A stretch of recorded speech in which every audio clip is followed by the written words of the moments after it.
Nice Thanksgiving break, and welcome back to the very end of the semester. It's awfully close, and we've got one major assignment for you to finish. And so for this week and for next week, even though this is technically week 16 and the final exam is following next week, we're just going to go forward with what we have and go ahead and finish out the semester on the final exam. So the video this week is going to talk about the final exam and what I'm looking for throughout that process. We're going to walk through a quick PowerPoint to review some of the things we've been through this week, and then we will talk about the rest. Sorry about all the noise my dog's making in the background. She'll settle down here in just a minute. But anyway, I hope you guys had a nice break, and we will dive right into this final week of the semester. So if you come to Blackboard, this is our Blackboard page, and you will come on down here to, it's week 15. We're just carrying over from last week the final exam information. So here you have the final exam video that I've already posted, that you're obviously watching. It's already been posted for you. And so I want to pull up here the final exam assignment sheet. You've likely already read this if you saw this last week, but if not, this is what is going on this week. And I want to start at the bottom and point out to you something that's really important. And that is that the final exam is due on December the 4th. And that's really important. That date is really important because I have to have enough time to grade these to get your final grade, final paper grades in. If I don't have your exam by December the 4th, you will not get credit for it. I know this is an online class, and most online classes have some flexibility with deadlines. That's intentional on my part, at least, because I know that this process can be difficult to adjust to, and it just works on a different schedule because we don't see each other every week or twice a week. And so there's a lot of flexibility that I allow there. But when it comes to final exam time, I cannot allow any more of that flexibility. That has to be done by the 4th, right? So make sure that Monday, December 4th, you have that final exam to me. Now, you're welcome to turn it in between now, anytime between now and that date. The earlier the better, but it has to be done by that time.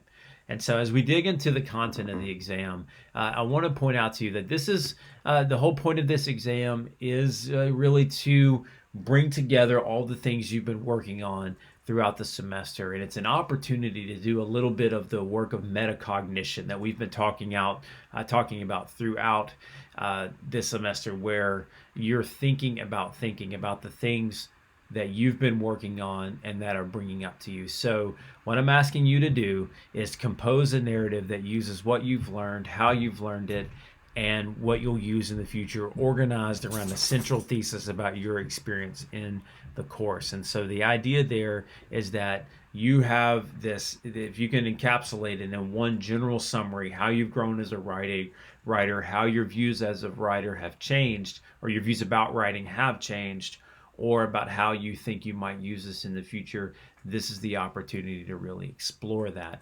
I've given you some guiding questions. They don't need to be answered, every single one of them. They're just ways that you can think about how you want to structure your essay. So first, how have you changed as a writer as a semester? What challenges do you still face? What areas do you still want to grow? And how might this apply in future courses? It's really thinking about where you've been and where you want to go as a writer. And really what I think will be helpful is for you to center it on some specific terms. And we'll talk about those in just a second. But here's some key features of this essay. Is one, that you have an introduction that introduces the key concepts that you will discuss, and a thesis statement that serves as an organizing idea for your information. As we've talked about throughout the semester, the thesis statement is the statement that says this is where the paper is going. Then key details referencing specific assignments and concepts we've discussed, and we'll talk about those in a minute, and clarity in thought and writing that presents that you know that your rhetorical situation and how to appeal effectively. So what we've done throughout this semester is we've really built from the beginning of thinking about a topic and your relationship to it, to your understanding of how an author who's writing about this topic in a specific context is going to do in that circumstance, and then finally closing out that assignment where you take on that argumentative role. So this is just a reflection over the entire process that you've been on. So what I've done in order to give you some terms that you can use for this, and by the way, just so we can hit it real quick, 3 to 5 pages double spaced, and again, to emphasize to you, has to be here by December the 4th. So if you come here to this, I'm going to pull up PowerPoint because you have the final exam review here where you can, it actually works better if you download it. So we're going to download it really quickly. There it is. And then open that PowerPoint.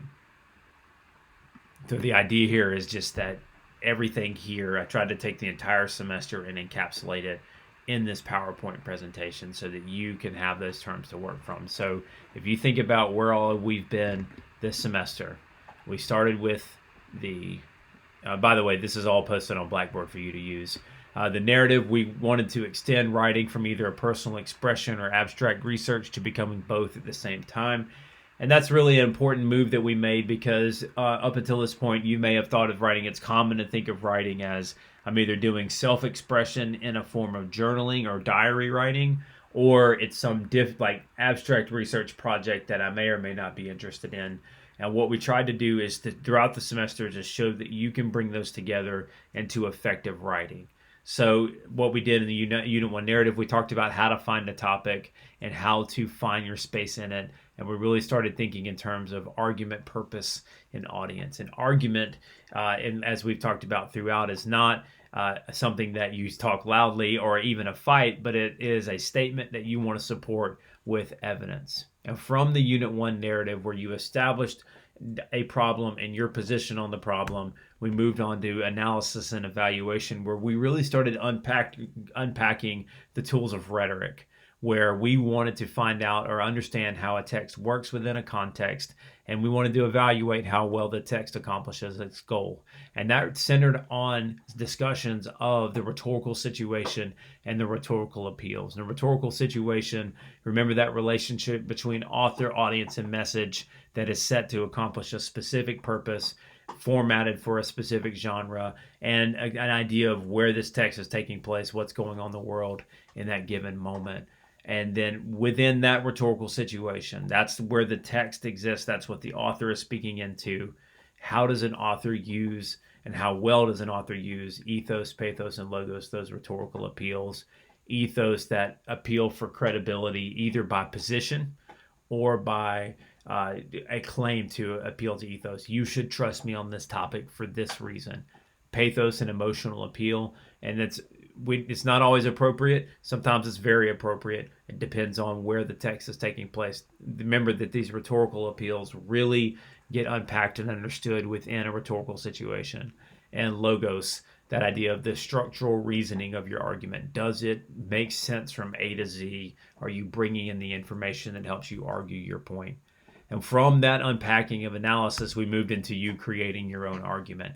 So the goal of that was for you to construct an argument that seeks to solve the problem you've identified in an effective way based on your understanding of rhetoric. And then you're using the same key points, those same rhetorical terms, except in this case, instead of evaluating somebody else, you are putting yourself in that.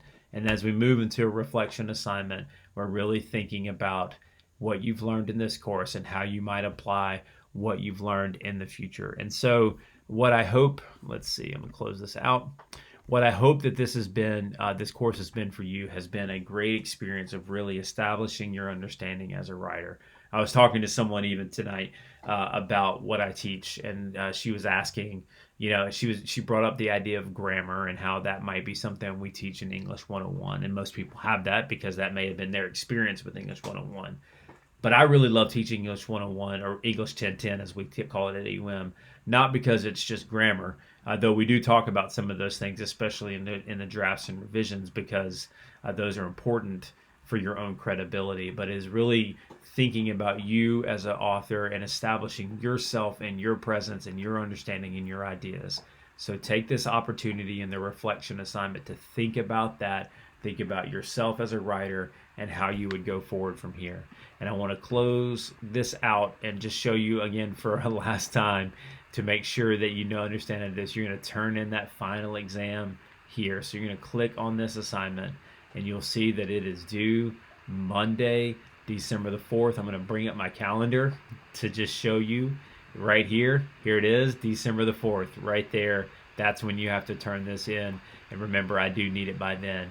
And as always, remember with this assignment, when you do an attempt, I just did a start attempt 1, and I'm going to, you can type it in here,